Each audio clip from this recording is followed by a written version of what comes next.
Nakalaya si Dilima eh. Pero nakalaya si Dilima ngayon. Speaking of, pinakulong si Dilima at nakalaya si Dilima. Si Dilima nagwawala nung rally sa Cavite. Baka hindi nyo alam. Nagwawala si Dilima sa rally sa Cavite. Anong sabi ni Laila de Lima?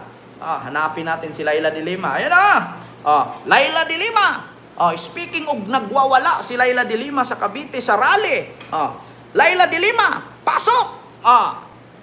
Na kung nagawa nila sa akin yon bilang isang senador, paano na kaya sa mga walang kalaban-laban? Di ba? Di ba? Paano kaya si Kian de los Santos?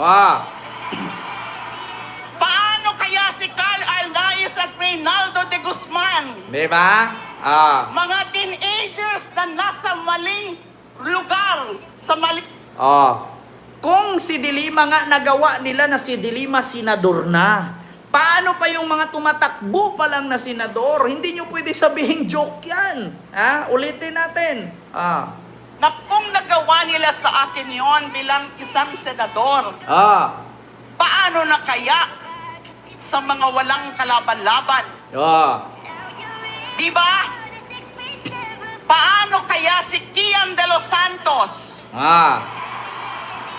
Paano kaya si Carl Arnaiz at Reynaldo de Guzman? Mga Sama. teenagers na nasa maling lugar, sa maling oras. Tama yan. Si Micah Ulpina, 3 years old lang. Ano naman ang kinalaman ng isang bata sa illegal na droga? Yes. 3 years old, pinatay. Di ba? At sinong tao o mga tao na nasa tamang katinoan na mag-iisip na okay lang yung mga ganyang pangyayari? Di ba? Mga kababayan, kaya nga sabi ko sa inyo kung ginawa ni Digong na papatayin daw niya 15 ka senador para pasok lahat ang senador niya. Ginawa nga nila kay Dilima na senador na si Dilima Post mo baka makapiright ka. Hindi ako makakapiright dyan. Sa TikTok ko galing yan. Kaya,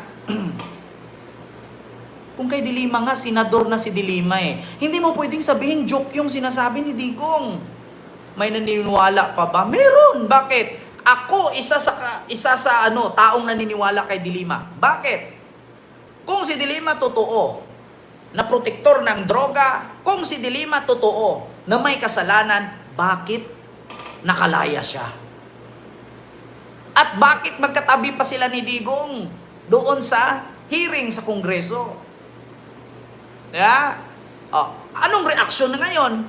Anong maisagot ngayon ng kampo ni Digong? Bakit nakalaya si Dilima? Ito lang ang masasabi ko.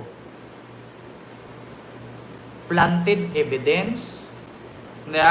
Sabi nga ni, sino ba yon? Yung dating Secretary of Justice, Maria Lourdes Cirino ba yon? Manufactured evidence. Manufactured evidence. Bakit kaya pag tayo na mga mahihirap magsabi ng ganyan, huli agad? Pero pag kilalang tao, hindi umuusad sa batas, sino kaya ang baluktot? Sino kaya ang nagbaluktot ng batas natin? Sabi ni Agliron, anong pangalan? Lagungan. Lagungan. Alam mo, sa totoo lang, sir or ma'am, Agliron Lagungan, yan po ang isa sa rason na kung bakit ang ICC papasok sa ating bansa. Bakit? Kapag tayo, mga ordinaryong Pilipino, makasabi na papatayin kita, huli agad. Pero pag mga malalaking tao, mga dragon, mga politician, hindi hinuhuli. Bakit? Takot ang batas sa mga dragon na katulad kay Digong. Kaya sa mga nagtatanong anong jurisdiction ng ICC, bakit sila papasok sa ating bansa na meron naman tayong batas? Ang tanong ngayon, nasaan yung batas? Na si Digong nagsalita ngayon na ipapatay niya ang 15 ka mga senador. Asaan yung batas?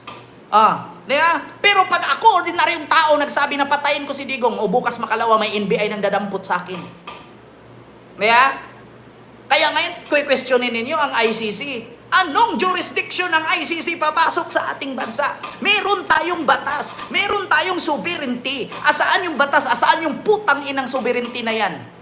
Na kapag mga mayayamang tao, kapag malalaking tao, kapag mga politician, pag nagsalita sila, sabihin joke lang. Pero pag tayong mga ordinaryong Pilipino nagsasalita, patay. Tatanggalan ka ng lisensya bilang teacher. Alala nyo yung teacher? Pinadampot ng NBI. Pinadampot ng NBI. Tinanggalan ng license. Nagsalita lang against kay Digong.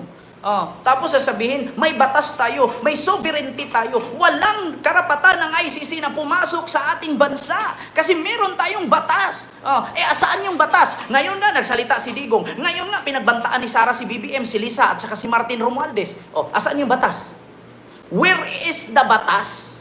Nasaan yung batas? Putang inang batas na yan. Tapos ngayon, questionin nyo ang ICC, ang Interpol, kung bakit papasok sa ating bansa. Ngayon ninyo sagutin, kung hindi ba pwedeng pumasok ang ICC sa ating bansa, kung mismong ating batas hindi kaya.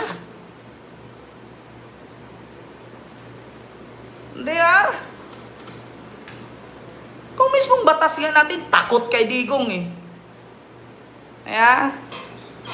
Tapos, questionin nyo ang ICC. Walang karapatan ng ICC na pumasok sa ating bansa. Walang jurisdiction ang ICC. Tapos, questionin ninyo. Asaan yung batas na sinasabi ninyo sovereignty? May sarili tayong batas. Buhay ang ating constitutional rights. Kung si Digong magsalita, porket malaking tao, porket naging presidente noon, naging piskal, naging mayor, naging commander-in-chief, bawal nang hulihin.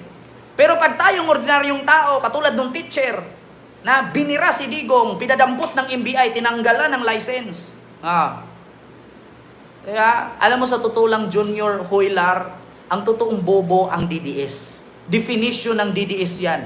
Sino man yung mag-clip ng video kung yan, i-post ninyo kahit saan para matauhan ang taong bayan. Magising. Ayaw ng DDS sa ICC. Kasi meron daw tayong batas at gumagalaw ang ating batas. Pero bakit si Digong nagbanta na patayin ang 15 kasenador? Okay lang. Si Sara Duterte nagbanta kay Bongbong Marcos? Okay lang. Tapos ngayon pagpapasok ang ICC, sasabihin ninyo meron tayong sariling sovereignty? Meron tayong sariling batas na gumagalaw? Nasaan yung batas? Asaan yung sovereignty ngayon? Hinuli ba si Digong? Hinuli ba si Sara? Wala. Asaan yung batas? Yan ang tanong, mga kababayan.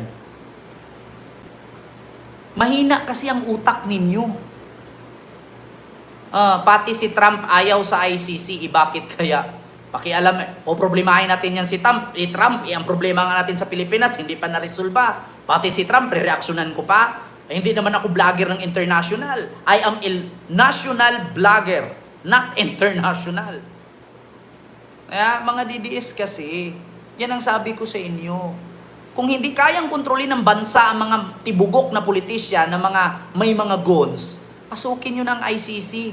Kung mismong si Pangulong Marcos, hindi niya kayang pagalawin ang batas So, ang sagot, papasukin yung ICC, papasukin yung Interpol para tapos. DDS, kung hindi nyo pa rin naintindihan ang sinasabi ko, hindi ko kayo inaaway. Sinishare ko lang yung nasishare ko sa inyo. Kapag tayong ordinaryong Pilipino, pag wala kang power, wala kang pera, kulong ka, tanggalan ka ng lisensya, luluhod ka sa harap nila. Pero pag yung mga malalaking tao, mga malalaking dragon, nakagawa ng kasalanan, thank you, kasi may pera sila, may power sila. So ngayon, question, bakit papasok ang ICC? Meron naman tayong batas at sovereignty. Asaan yung batas at sovereignty? Kung ang mga ordinaryong tao lang ang kayang pasukan ng batas, pero pag mga politician, dragon, mga mayayaman, nasa kamay lang nila at sa dulo ng 1,000 pesos na nakatali ang batas, nakabundle na tag 1,000 lang, lusot na ang droga, lusot na ang smuggling, basta meron kang nakabundle na tag 1,000. Yun ng mga sports car, nakalusot eh.